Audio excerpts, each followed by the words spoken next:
Welcome to a nice retro gaming heartwarming video. I'm going to be talking about some of the best nostalgic memories from the 90s in a general term and also on a personal note. Now, this video was supposed to be a £5 game challenge, but unfortunately the situation has elevated a lot in my area, so I need to plan it a little bit better than what I typically do. So that video is slightly on hold, but make sure you guys stick around for it because I am excited to get back out there.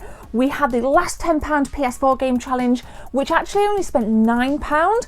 So that pound rolls over into the next challenge and it will be how many PS4 games can I buy for 11. So that needs to have a little bit more planning because of the situation, what's going on in the world right now. So we're going to get cozy. We're going to huddle around, we're going to make a drink, and we're going to listen to, I want you guys to listen to this entire video because I think it will resonate with you. Please subscribe and let's get into it.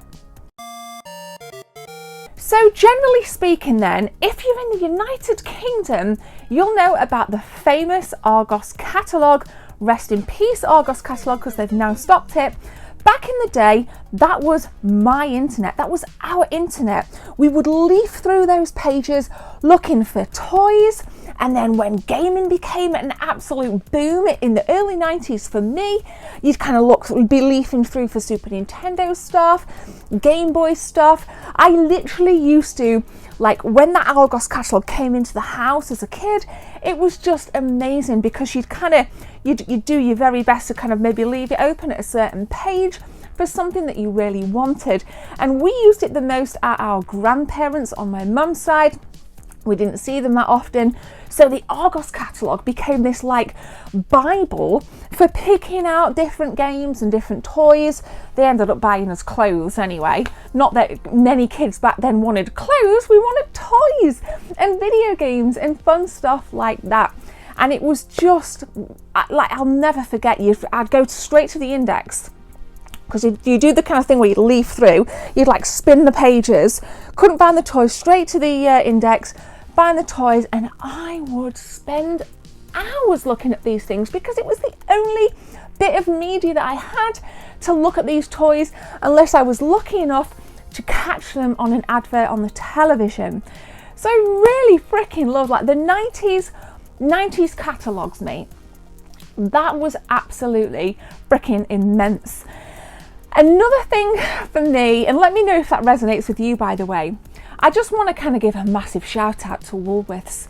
How many of you, and in the US, because you had it in the US, how many of you miss Woolworths? When that went out of business, it was like a part of my little gaming soul was torn out, you know, because it became so mainstream for games and it was so close to where I lived. And unlike Argos, where you couldn't see any of the products, you could physically go in and you could pick up cases and you could go, wow, look at all these cool screenshots on the back of Ocarina of Time. And we'd kind of go in and honestly, like I used to look with the Argos catalogue, later on I would just stand for hours looking at the shelves, picking out games in my mind, knowing full well that I couldn't afford them, knowing that I wouldn't get them for Christmas because I never really got games for Christmas aside from All Stars. That was it. And I would just role play things in my head. I'd be like, I really want that, I really want that, and what would I do if I owned this? And then sometimes your mate would come along and it'd give you that opportunity just to sit, or stand actually, and just talk about gaming. And in my last episode of I did really good. I hit up 11 charity shops. I showed you guys, which is now the British Heart Foundation, what used to be our Woolworths in my old local town that I grew up in. And it still oozes vibes today. When I go through those doors, I can see in my mind where the sweet aisle was, that there was some kind of like baby clothes, the tills were there, you had all the cassette tapes, CDs, and then later on, you know, and I can kind of see everything in my mind. And it was just so good. And it looks really small when you go in there now, but back in the day, it was like, wow, this is a huge shop. And we used to like literally get lost going into Woolworths. Great fun, absolutely wicked, and I really miss it. And it's the same that can be said for a store called Dixon's, which was more kind of technology based. Loved going in there for my PS1 stuff. Remember seeing Sega Saturn games back in the day in there. Again, it was one of those nice places to do a bit of video game window shopping. Dixon's always had video games in the windows. Like, I don't know about you, I'd love to hear some of your stories. But window shopping for me was a thing, you know, because sometimes if you went in for the 7th time on a Saturday when there was nothing else to do, the dudes were like, yo, you know, what's kind of going on here? They probably thought I was going to steal something. So it kind of became a bit of a window shopping fantasy as well. And I want to know from you guys, which shops do you remember? And if you're in the US, please, like, I don't know all the shops in the US that you guys had in the 90s, because obviously from Britain, grew up in England. But I'm guessing you guys had like Best Buy, Walmart. I know those things are still going. And Walmart actually do some really good deals. So even by today's standards. So it just warms my little heart. And I love looking through Pinterest and seeing old video game clippings and advertisements from magazines and, you know, the Argos catalogues. And then there's the Woolworths adverts. And it just feels like it's coming into that time of year now where I just want to embrace that childhood nostalgia in me. And yeah, it was just so much fun, and I love being able to kind of come on here, take a step back, have a little chill with you guys and talk about it. But we aren't done yet. I've got loads more to share.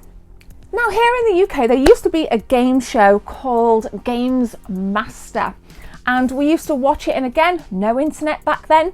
Not much money to go out and buy magazines. I tended to just stand in shops and read them rather than buy them. So when we had a televised video game show like Games Master with all these cheat tips and all these cool guests and competitions and free things that you could win, it just felt like heaven. And I remember when Sonic 2 came out, and me, my stepsister and my brother wrote into Games Master and asked them for the cheat for Sonic 2. We thought we might get a shout out on TV, but they actually sent a letter back, and I wish I knew where that letter was. I have no idea. It was probably went in the bin shortly after. You know, it was you go into the options, 1968, 09, 17, go back to the menu, and then it's A and start when Sonic and Tails come up like that.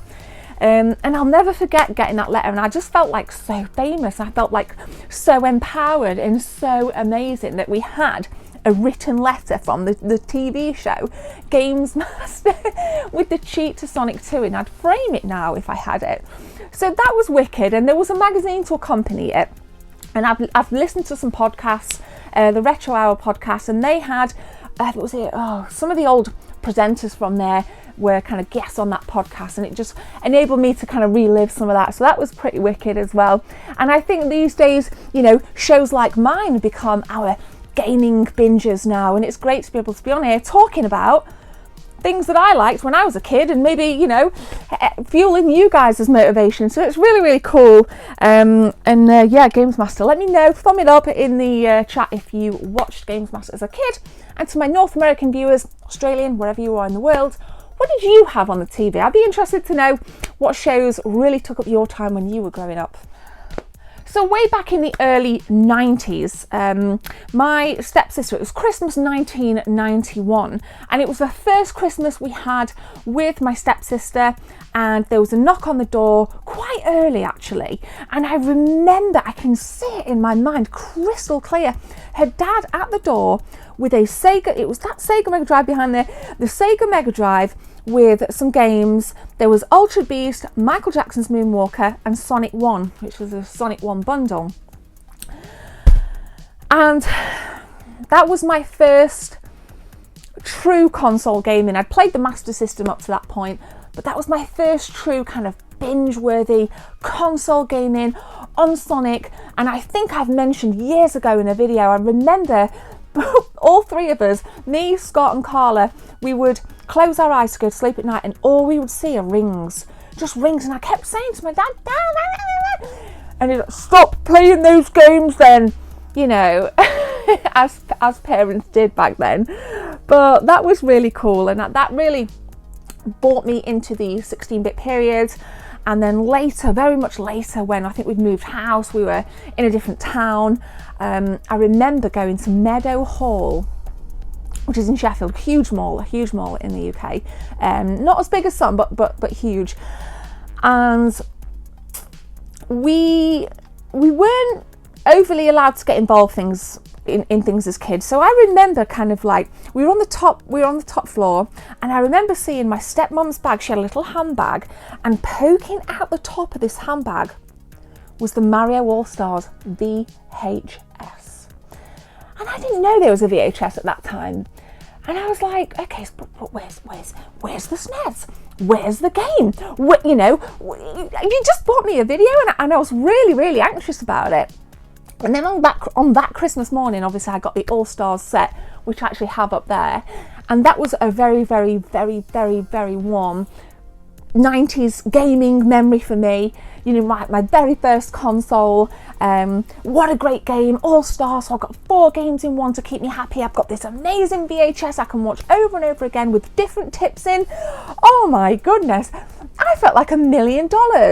And that again was the start of a new era for me, to bring me into the Super Nintendo period. My friends always had them. I think my friend got the Star Wing set one year, and then my other friend got the base set, and then just a bunch of games, and it was just mint. Like, it was just so good. But I'll never forget seeing that VHS. And on that topic, kind of the VHS, you may be familiar with some of the magazines that used to give VHS away, like as part of their magazines. So again, pre-internet, we're kind of stepping a little bit more into the digital age, I guess. And we've got these, sometimes you got like free CDs, if it was kind of like the mid to later 90s, with different tips on and the making of and interviews with devs, anything you can basically find right here on YouTube, you used to get free with magazines. So that was a fun part of the 90s. We've got the nice kind of VHS era, and then obviously later on it went to DVDs, of course. Now you don't really get anything because DVDs are pretty much obsolete as far as digital media goes. It's all kind of streaming services now, like Netflix and here, etc, etc. So that's why I feel nostalgic about it, because it's no longer the mainstream, but it was a huge part of me growing up, as it was a huge part of you growing up as well. And many, many more of our friends and families spent Christmas kind of playing on consoles, watching those VHS in people's basements. You know, if you had like a little gaming basement or a living room or your bedroom, I just feel so passionate about it. So I hope that that's entertained you. I've still got a few more things to kind of whiz through with you. Hope you're not bored if you've made it to this far in the video. I'm going to put that play out, guys. Please hit that subscribe button if you're enjoying the content. Now, earlier on, before the Super Nintendo, I think before the Sega Mega Drive as well, back in my childhood, we used to be taken to like clubs. And when I say clubs, I don't mean like nightclubs. I mean, they were called miners' welfare. And for anybody that don't know what a miners' welfare is, and maybe if you live in America, I grew up in an old mining town, and back in the day, after miners had finished their shift down the mines, they would go and have a drink in this establishments where they'd all just kind of get drunk and go home and sleep it off and then go down the mines again. So that's miners' welfares are still a thing around some mining towns, not for miners obviously, but my dad used to frequent them, and all the adults would be off drinking in the bar, and then all the kids would be in like a game room or a side room, and it was 10 pence per arcade machine, and you'd get 3 lives. Sometimes you'd get 2 lives depending on which arcade machine you'd be playing. And I remember Splatterhouse and The Simpsons in particular, that were just like, we used to grind so much. 10p, and when all your lives is gone, you'd kind of do anything for your next 10p, and 9 times out of 10 I would just stand there, go to the back of the queue, and then watch everybody else play, because that's how it was. There was a queue, there were no arcades, they were literally in working man's miners' welfares, chippies, and I think that's pretty much it actually. It was quite obscure when I was growing up to see an arcade machine. So now we have amazing places like the Arcade Club, and you know, fortunately pre-COVID, lots of expos we attend and being able to play these things. I actually have a bar top behind, I could play one at home. But yeah, kind of queuing up with my 10p's, waiting for, you know, to beat the 2nd, 3rd, 4th level on Simpsons and Splatterhouse. Absolutely brilliant. It's right there, the Star Wing competition cartridges, one of the rarest cartridges for the Super Nintendo ever made. There's only approximately 2,000 that were made. Don't know how many are in circulation, but I took part in the Blockbuster, it was in Blockbuster, the Blockbuster gaming competition of whatever year it was in the 90s. I played the Donkey Kong cartridge though. There were more Donkey Kong cartridges produced than there were Starwing for whatever reason, and me and my friend Matt, for like a few, it was almost like training for a marathon, you know. We were like two little kids sat in usually his living room, over and over again, grinding the first level of Donkey Kong to get the highest score. He beat me by a few hundred points. I remember I was in the 8,000s and something, and he beat me by a few points. And I think I actually came third, he came second, and then somebody else got a 10,000 plus score. Oh, those were the days, man. Those were the days. Just even to kind of go in a Blockbuster now would be absolutely wicked. And I know that there is one in Bend, Oregon, if you're in the US. There is one surviving Blockbuster. But again, that kind of also became a little bit of a hangout. We had the Blockbuster competition, and then kind of from there, we would always be in Blockbuster, looking at new movies that had come out, looking at the cheap games they were selling off. As we came into the PS1 era, all of the cartridge-based stuff was being sold off super cheap in Blockbuster. In fact, funnily enough, speaking of the PS1 stuff, I still have a Blockbuster. I'll show you guys, check it out. This is Rage Racer, game instructions on the back. This is actually one from London actually. But yes, look, a piece of history right there. Rest in peace, Blockbuster. We'll never forget you. So it was Christmas morning 1997, and my brother and I got up, and he was unwrapping his presents, and he wanted the PlayStation 1 so bad, and he got the PlayStation 1, and I was just as thrilled. It felt like I'd actually got the PS1 as well, but it was his, and he got Porsche Challenge with it, Crash Bandicoot, and International Superstar Soccer 97. And we played them. It was like we did not move from that CRT TV. We played and played and played, and what blew my mind was how good the sound was. Like, for example, I remember like the crowd sounds on International Superstar Soccer 97 and thinking, whoa, it sounded 3D back then. It sounds pretty flat and boring right now, and they haven't aged very well.